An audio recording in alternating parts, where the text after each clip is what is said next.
Everyone. I'm a little bit winded after this weird run through the future. Do you have any first thoughts? And we only have 2 microphones, unfortunately, so you'll have to share. Any? Roberto? Well, actually, I'm scared. That's the beginning, probably. You're scared? I'm scared, yes, because probably we all knew part of what you said. You told me, actually. Well, I told you a little part of it. But having it packaged all together, thrown on our faces, it is scary, because where do you start? Yeah. Where do you start?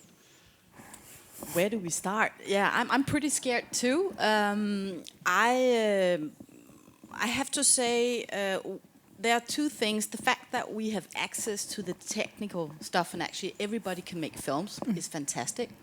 The budgets are going down, which is interesting. You can get more production value. But the thing is, the whole distribution part is just lacking. So why make films that are not actually going to be seen? So you mentioned that too, Johanna, that we seriously need to start focusing on finding ways of distributing films to the audiences and think new, perhaps as with the audience as the curator. But that's my thoughts. Yeah, very interesting. Charlotte? Yeah. I don't know where to begin and where to end, because, well, first of all, amazing what you just did there. Really, and it puts you somehow in a very. I get silent, because what I do is, like, I try to get some. For me, as a filmmaker and a television director, I spend a lot of time trying to find silence, to find my voice. And when I look at this, then it's like, how can filmmakers find their voice in this mess? And a part of me goes, when I see the face of Trump, I think, okay, it is the Wild West. So now it's like the, you know, when something gets cut off, the veins find other ways to go. So I have a feeling that it's very banal to say it, but I just have to trust that the strong voice and the big effort will find its vein. Yeah. And since we never know the future, the only thing I can think of is that I have to try to just really keep concentrated. And I know that you will ask all of us in the end of which something you will ask us about, but you just showed it yourself. When you see Skam, then you see a very strong voice that really, very relevant, finds its audience, and that's almost the only thing I can think of, is that I just have to work harder, and I just have to communicate very truthful and honestly, because that's the only thing we need, and we really need that. I feel like I hid the good news too well. I mean, the good news is that filmmaking is super important and needed, and we're making fantastic content, so that's good, I guess. I mean, that is still there. That's true. Matthias? Yeah, in a way, but I don't get scared, because I'm quite aware of this, but I get probably more confused when I see everything, well, in a concentration like this. And I think what you said is quite interesting, because that's also what I feel. I mean, we have to go back to the films, we have to go back to discuss the films, because this becomes very messy, you know. That's my confusion when I see it like this. We have mixed up industry with art, we have mixed up market with public funding, etc., etc., and at the same time they are part of each other. I mean, I see 500 features a year. That's part of my job as an acquisition guy, and I can just realize that 300 of those, and then I have curated them before.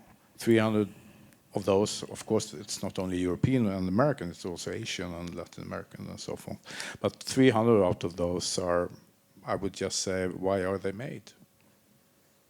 I mean, for me, there is no market for them. For me, it's, but especially, I mean, I can I can see 150 of those 500 films, which I think is quite interesting. 50 are fantastic, and those 150 I can see. Well, they're talented. They say something interesting. They could be something. There's a director who's very talented who could become something in the future, etc. But is there a distribution for them? Is there a screening possibility for them? I mean, who owns the distributions and who owns the cinemas or the VODs, platforms and so forth? Yeah. I noticed Roberto grabbing the mic and at the question, why did they get made? Why did they get made? but then That's we're the not going to get middle. caught. We're going to talk about the good news as well. But That's yes. the middle of the story. Yeah. The reason why they're made is because, in my opinion, many of the funds that exist, and Eurimage is one of them, does not necessarily connect quality with audience. Or let me rephrase it, does not connect quality with larger audience. Films will find their audience. That's something that we always say in the industry, they will find their audience. Now, when you said that some of the films that we make are good and some are probably not that good, how do you measure good? Now, I'm asking you the question because I am asked the question myself. And when Eurimage has 37 countries. That means that I have 37 minister of cultures that give me money. And when I meet them in the committee of ministers, I have to explain to them why they have to give me the money. And out of 25 million euros that we get every year, we get in return around 2 million euros. That is not bad. Actually, it's a bit of a miracle if you think of for the films that we support. But they tell us, you are losing money. And I tell them, you don't measure quality with audience. You don't measure quality with the tickets sold. We make films that are relevant. We make films that the market alone would not be able to make. That is my political, I always use this. Now, I believe in this answer. At the same time, I know that it's very limited. But the original idea of public funding, at least for Eurimage, and many countries have the same logic, not all of them, is public funds should not be supporting films that the distributors of television, the bigger companies, could finance alone. Why? Because they will make films that the larger audience will want to see. And if we only keep that logic in Europe, we will end up like the other part of the ocean. So the idea was that diversity, pluralism, was a value in itself. That was before, when we didn't make 1,600 films per year. Yeah. Now we're making 1,600 films per year. And in France, for instance, an average budget for a first-time director is 5 million euros. I know. The Swedes are outraged. The Danes are in shock. An average Yes. film is between 4 and 6, 7, 8 million euros in France. Now, part of it is made with public funding. So the question is this money well spent? We could talk about it all day, but I feel that we do have to talk about specifically about the content. And we're going to put this aside and say, this is the background, this is the landscape. So one of the very big trends is that clearly we are making, I think we can agree, we are actually making too many movies. There's not too much content being made. It's not too many filmmakers, but they're telling stories in the wrong places and maybe too expensively, perhaps, and the audience isn't finding it. But if we're looking for hope a little bit, are there any other trends in the content space that you think are relevant to this discussion that we're having? Charlotte? I'm just thinking something happened with television because it all of a sudden became a place where you could actually work. So maybe this also has to do, if you get your first movie, you get 7 million euros, and you haven't practiced enough.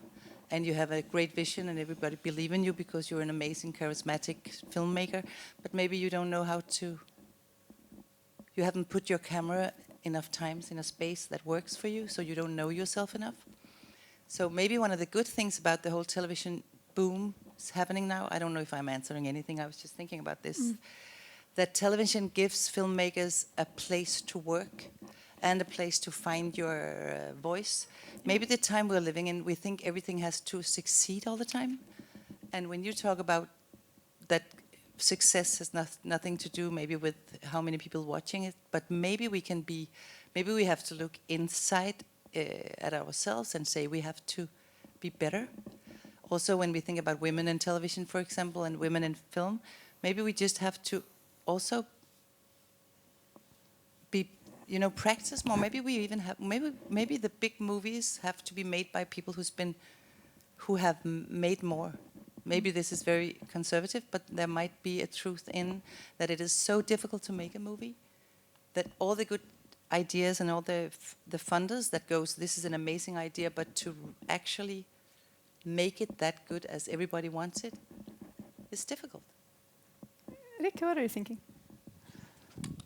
Well, I'm thinking that we have a great challenge because, talking now from a Danish point of view, we've had amazing directors, scriptwriters, and a very attractive feature film environment. And as TV is becoming stronger and stronger and a much more secure work, and Hollywood is having their eyes open towards talent, you know everything about it, Charlotte, then of course, going into feature films doesn't become as attractive. And then suddenly it becomes kind of like a little bit of a playfield for, perhaps not so experienced directors, where it becomes kind of like the middle films. And I think, at least I can say from a sales agent point of view, the films that works for us are the very big films, the commercial films that works globally, and typically 5 million euros above that. And the smaller films, especially now the new, you could say, initiative from the Danish Film Institute between 3 and 6 million, that doesn't work for us. I'm sure there's a space out there digitally, but we haven't found it yet. So somehow there's a gap there, and we are just lacking the talent. So that's a great challenge. Well, has that anything to do with the budget level? What's a big film? Is that the big budget, or and the small film is the small budget? For me, it's all about talents. If we are talking about, of course, there are some certain films we usually call mainstream films, conceptual films, etc. But if we're talking about quality kind of films, it's everything is about finding the right talents, and of course then have the right tools for taking care of the films, and that's when we come into the distribution system and who owns the screening. So I wonder if the people. So some people were saying, and have been saying, while I was working on this report, that there are filmmakers who are still so in love with the idea of being a feature filmmaker that they don't understand that if you're young, maybe you should go learn on another platform, that it's considered insulting. Or if you have a small, cheap film and the funders say, you know what, should we think about alternative distribution? They're like, no. And we write in the report, maybe this is inevitable because of course you believe in your film. You have to believe that this is going to be the one that's going to fly, and that's going to be the one that your Trust Nordisk is going to pick up and is going to have a big life internationally. But that's probably, statistically, your film will not be the film that does that. So is it? Are we? I don't know. Are we giving the young filmmakers completely the wrong idea of the business? Well, the filmmakers. There are some producers as well. Oh yes, of course. Yes, many maybe. Yeah. And there are some distributors, and there are some cinema owners, VOD platform owners, etc. Everything is. I think the problem many times when we're talking about art house films with smaller budgets, maybe debut first-time directors, maybe a small production company, they don't have the connections into the right distributors. The amount of distribution companies, at least in Scandinavia, are quite few. On a decent level, and the cinema owners. In Sweden we have more or less a monopoly situation, and the VOD the same. So, actually, I think it's that's there is a lack, because even if you find the talent, you make a quite good film, or at least a very interesting film, maybe a masterpiece even, where is it supposed to, who's going to take care of it, and who is going to screen it? But you should probably know that before you start filming. Okay. No, but I just want to say everything starts with the talent. Obviously, you know, otherwise we cannot develop new talent to make the bigger films, to make TV drama and so forth. But just what we've seen the last 5 years, we had more, you know, first-time directors 5 years ago that we could actually sell, and where distributors was ready to actually take a chance and say, you know what, I'm not going to pay a huge MG, I'm going to invest that in P&A, but we're going to take the film. Fantastic, you know, but these days it's just very rare. And of course it doesn't help the fact that, you know, there are more films and more new directors, you know, because we would love to have like, wow, wouldn't it be wonderful just to have a development part where we could just, you know, focus on new directors, whether we sold the film or not, we just wanted to promote them and get them out there so we can use these directors for new projects. But we don't have that, and therefore it suddenly becomes, you know, talents versus commercial projects. And I think if you can somehow merge the two, that would be amazing. But of course, I think we are making too many films for the market right now. I'm not saying that including the market for cultural films, which is also a market. Yeah. Yes. And for the distribution of it, as the landscape looks like now. I think it will change. Yes. You talked in the Nostradamus report yourself about how you have to work so much more on each film. So the same number of distributors can handle. That was not this year's report, so you should. No, read it. but I totally agree. You have to work harder. I'm in that situation. I'm scared to death. I mean, 15, 20 years ago, I introduced new directors every year through my distribution company as a distributor. Also because I had my own cinemas, and the amount of films were not that big.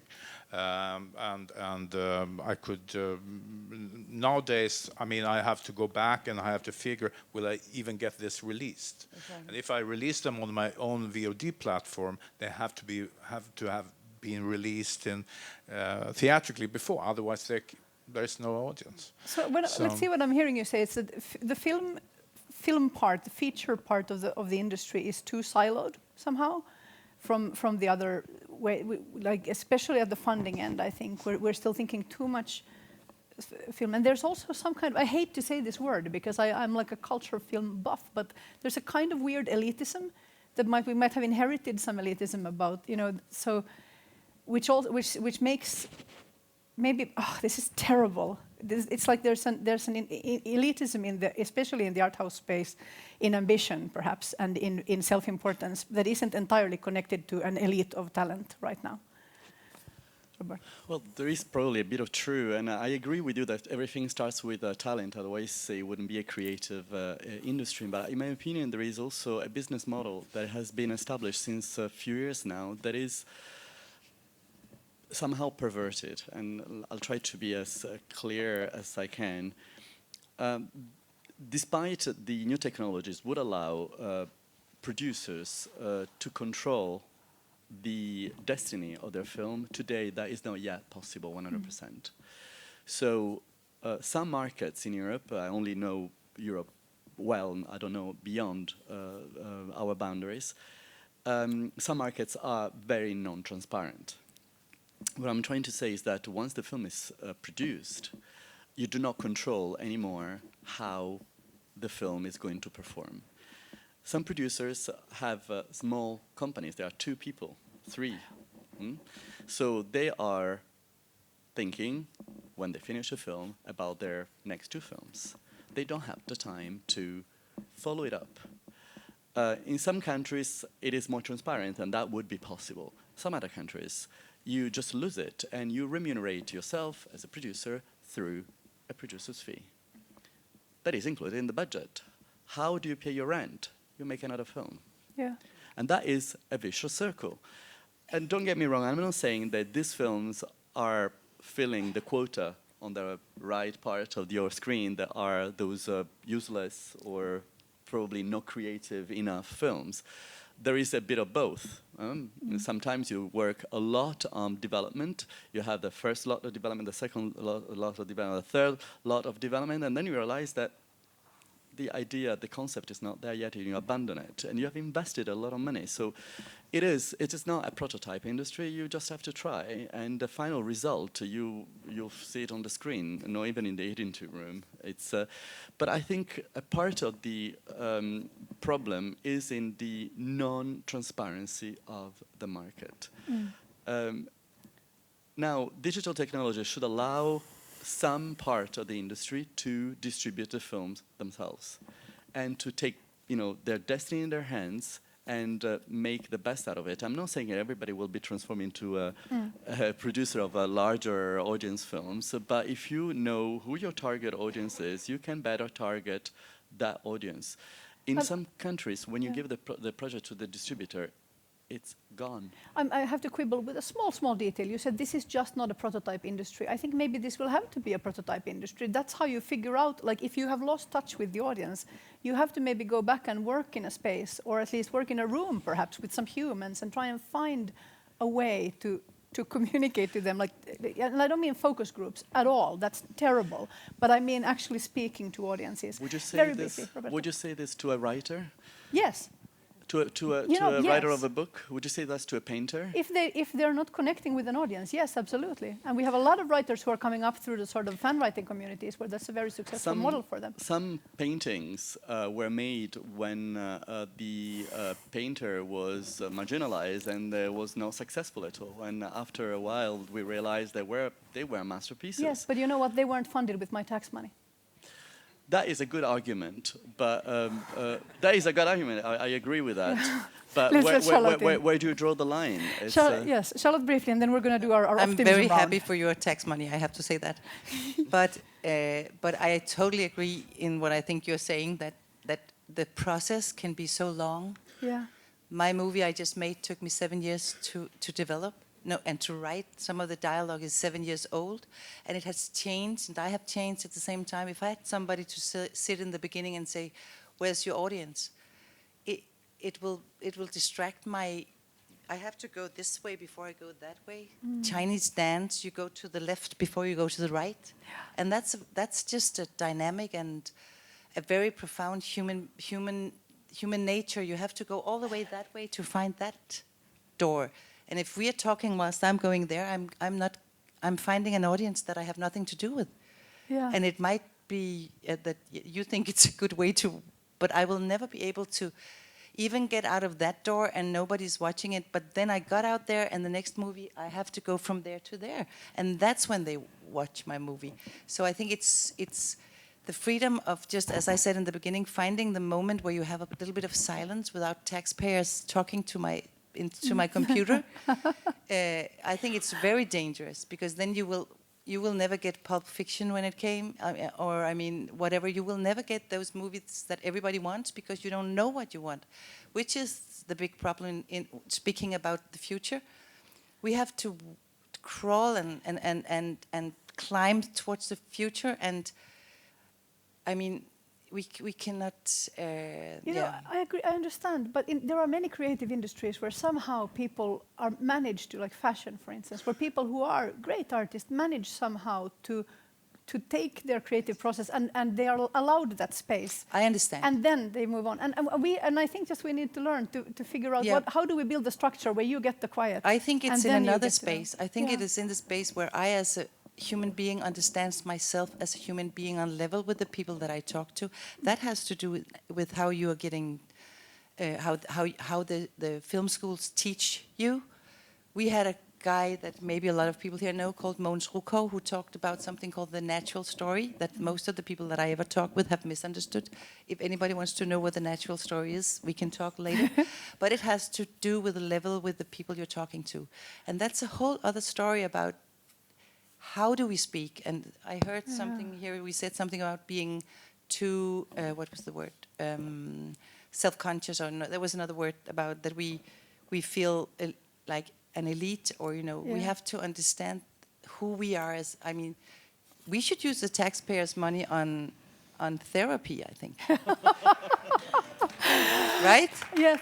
And get to know who we are, so we know who we can talk to. As you're explaining this, though, I understand. I think maybe the reason we got Pulp Fiction was that Quentin Tarantino had all of those conversations in a video store. Like he already knew. He talked to people about the films that they wanted to make, and that's also a way to be with the audience. We're running a little bit out of time here, so we're going to do that round. I have prepared, asked all of you to name one piece of film or television or online video that you think somehow represents the future. And we're going to have to do it very briefly because I'd like to see if it's possible for us also to do some audience comments. Is there somebody here who can tell me if that's possible?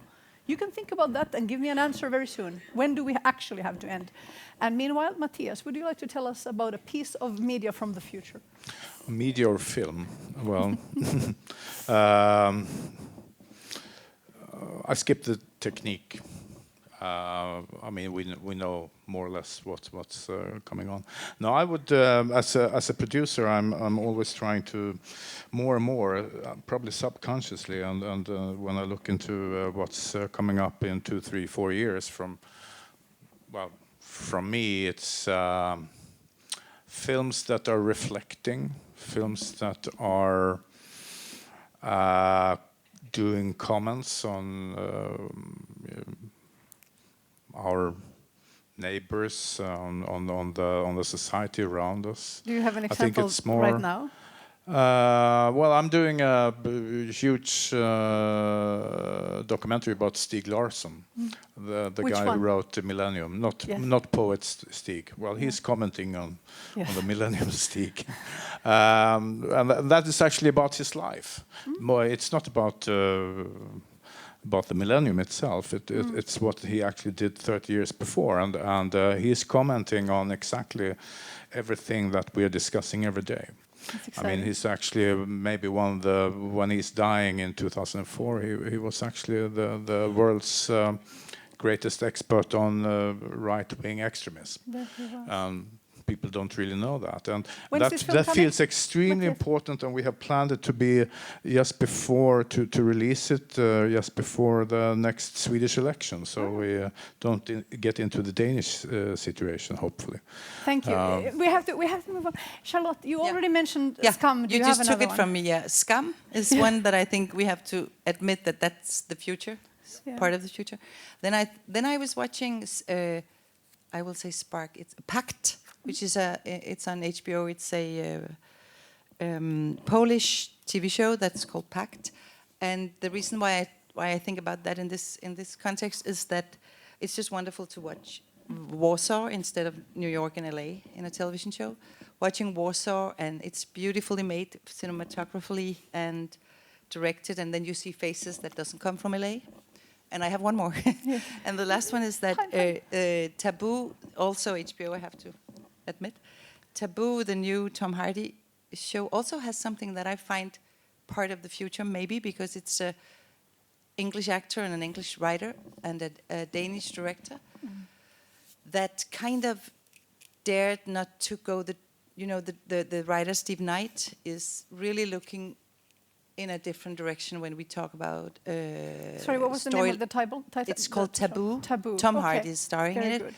And it's like they were very brave, and they kind of said, okay, we are going out even in the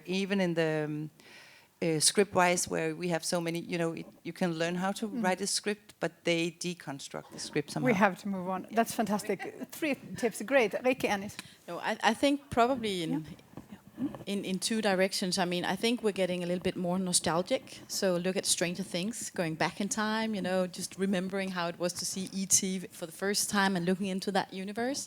And then I think, something that is relevant to us today. There's so much out there, so something that makes a difference, anticipation, and something we can relate to. So Stranger Things, I suppose, is an example then. Yes. Roberta. The link I made was, you heard probably that unfortunately Manuel Riva died a couple of days ago. Is the actress of Amour of Michael Haneke. And I had completely forgotten that she was the main actress in a fantastic film that I had seen when I was a child nearly. It's Hiroshima Mon Amour of Alain René. And that film, it was so important in 59, 60, more or less. It was the beginning of the Nouvelle Vague. And you said that before, what is putting us together now? In the 60s, there was the Nouvelle Vague, and now what do we have? Well, I hope we can find that, unity somehow, and this, the North somehow. Where are we going? And that film is giving me courage somehow. It's so beautiful and so inspiring, and makes me remember why I'm doing this job. It's wonderful. I'm so happy we got back to film culture at the end. Is it correct that we can continue until Jämt?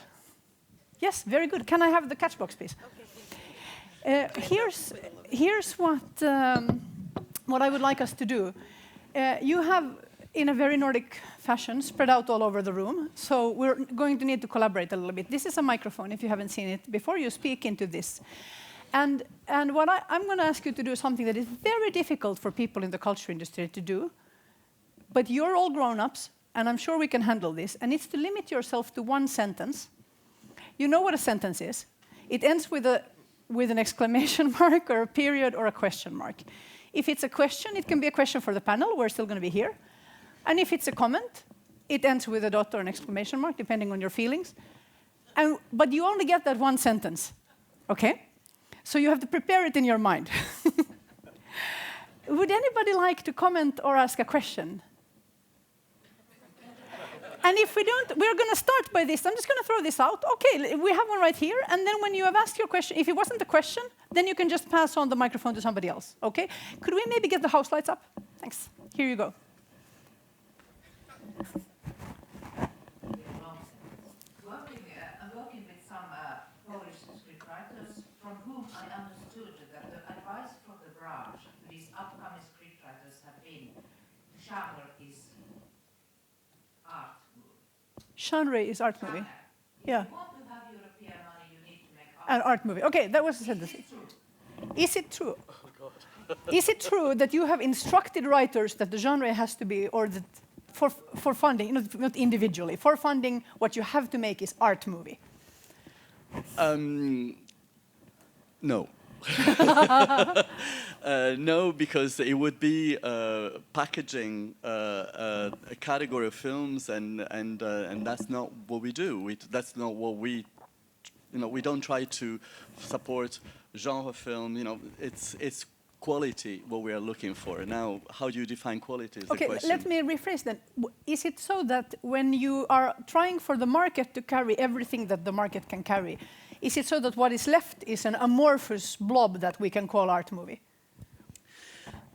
If art movie means the point of view of the director, yes. That's what I think keeps us together, is contrary to a certain tradition where your first objective is to entertain the audience. Our tradition, what keeps us together for the time being, is having a point of view. The French would call it a film d'auteur. We call it... Where's the microphone? Art. Over there? Art Yeah. film. Go. Hey. Thank you. My name is Guðmundur. I'm a sci-fi director.